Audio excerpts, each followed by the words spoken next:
आइए दोस्तों, आज बात करते हैं देवउत्थानी एकादशी के बारे में। ये कार्तिक महीने यानी अक्टूबर नवंबर के चरण के बढ़ते चरण के दौरान आती है। ब्रह्मा ने नारद मुनि देव को ये बताया कि एकादशी का महत्व पुराणों में दिव्य वार्तालाप का उल्लेख है। श्रद्धालुओं का मानना है कि एकादशी का व्रत करने से पापों से मुक्ति मिलती है तथा मोक्ष की प्राप्ति होती है। देवउत्थानी को हरि प्रबोधनी के नाम से भी जाना जाता है। इस दिन लोग जमीन पर भगवान विष्णु की मूर्ति स्थापित करते हैं, उसके चारों तरफ दीपक जलाते हैं और मूर्ति का फल सब्जी चढ़ाते हैं। कुछ प्रांतों में मूर्ति के ऊपर एक बड़ी पीतल की थाली रखी जाती है। इस बात का प्रतीक है कि वो सो रहे हैं। लोग भगवान विष्णु को समर्पित भजन गाते हैं, उन्हें जगाने के लिए लोग आशीर्वाद देने की प्रार्थना करते हैं।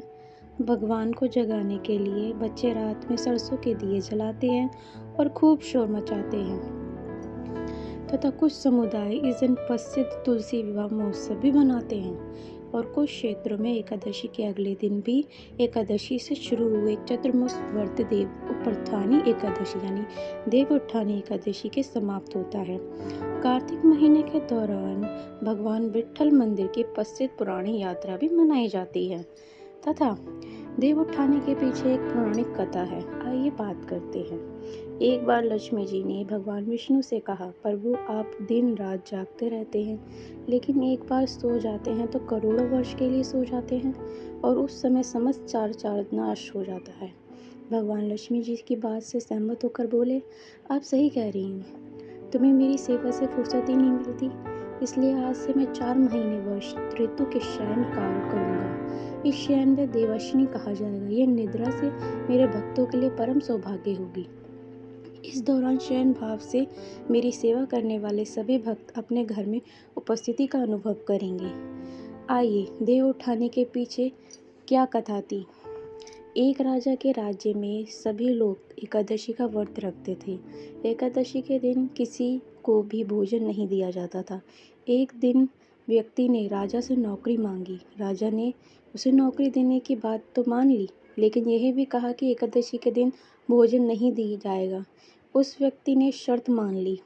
एकादशी जब आई तो सभी ने उपवास शुरू कर दिया। वह व्यक्ति राजा के पास भोजन मांगने गया और बताया कि उसको भूख मिटाने के लिए फल पर्याप्त नहीं है। उसने जीवित रहने के लिए भोजन का महत्व पर जोर दिया। राजा ने उसे एकादशी का व्रत की शर्त याद दिलाई। उस आदमी ने जिंदा रहने के लिए भोजन की जरूरत पर जोर दिया।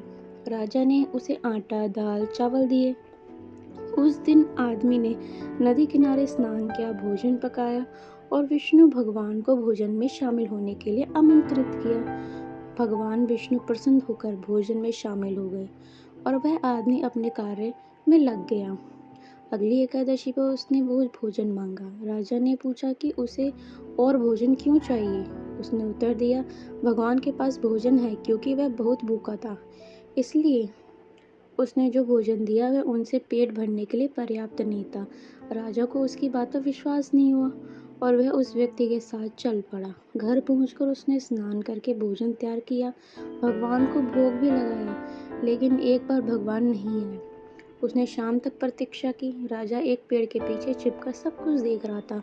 अंत में उस व्यक्ति ने कहा, हे प्रभु, अगर आप भोजन करने नहीं आए तो मैं नदी में कूदकर अपनी जान दे दूंगा। फिर प्रभु नहीं आए तो वह नदी की ओर चल पड़ी। जैसे ही वह वहां पहुंचे, प्रभु प्रकट हो गए और दोनों के ने साथ बैठकर भोजन करा। उसे प्रभु का आशीर्वाद मांगा। इसके बाद वह प्रभु के साथ घर चला गए। राजा ने जब देखा तो उन्हें एहसास हुआ कि भगवान को भक्ति की आवश्यकता नहीं, बल्कि सच्ची भावना ही उन्हें प्रसन्न करने के लिए पर्याप्त है। इसके बाद राजा ने भी सच्चे मन से एकादशी का व्रत करना शुरू कर दिया। अंत समय में उन्हें भी भगवान का धाम प्रताप हुआ। ये थी हमारी देवउत्थानी एकादशी व्रत की कथा।